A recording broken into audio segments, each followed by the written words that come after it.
To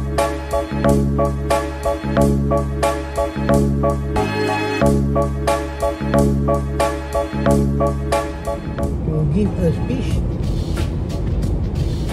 during the PIBB annual meeting, and for me to meet my fellow relative of the Temia tribe.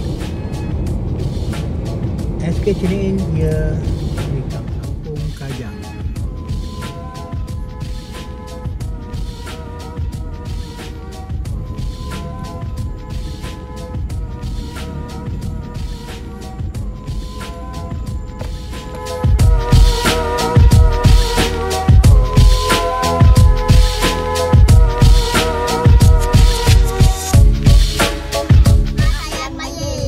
Ngaka merimbun. Gapai awal. Okey.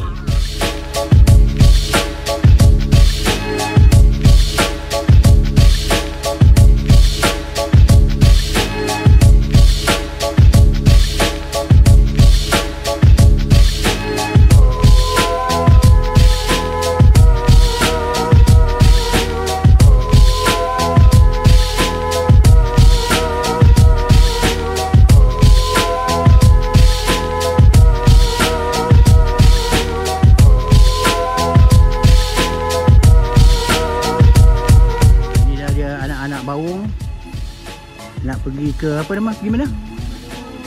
Manjung ada apa? Program jom masuk uni. Program jom masuk universiti. Okey. Berapa orang yang 3A? Atas 3A berapa? 3A. 2A? Okey. Okey. So go all the best.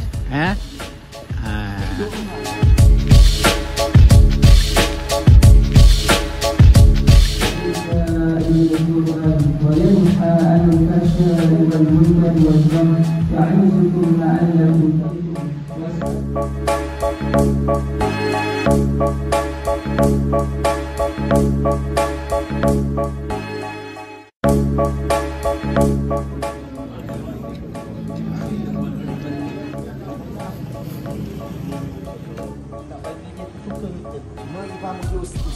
Ustaz Abdul Alim tu, dia bagi jangan kita kesak perkataan yang tinggi kot dengan orang Islam. Kita istilah-istilah. Betul lah. Allah kuasa pandang kuasa. Kita faham. Tak biasa semua. Jadi bagi segi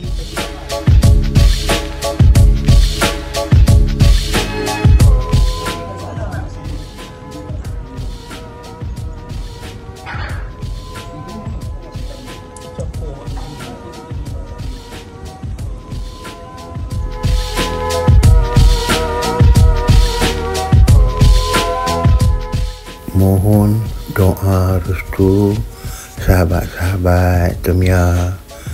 Saya dan isteri akan menjadi tetamu Allah. Selamat mengerjakan haji dan kembali sebagai haji mabrur.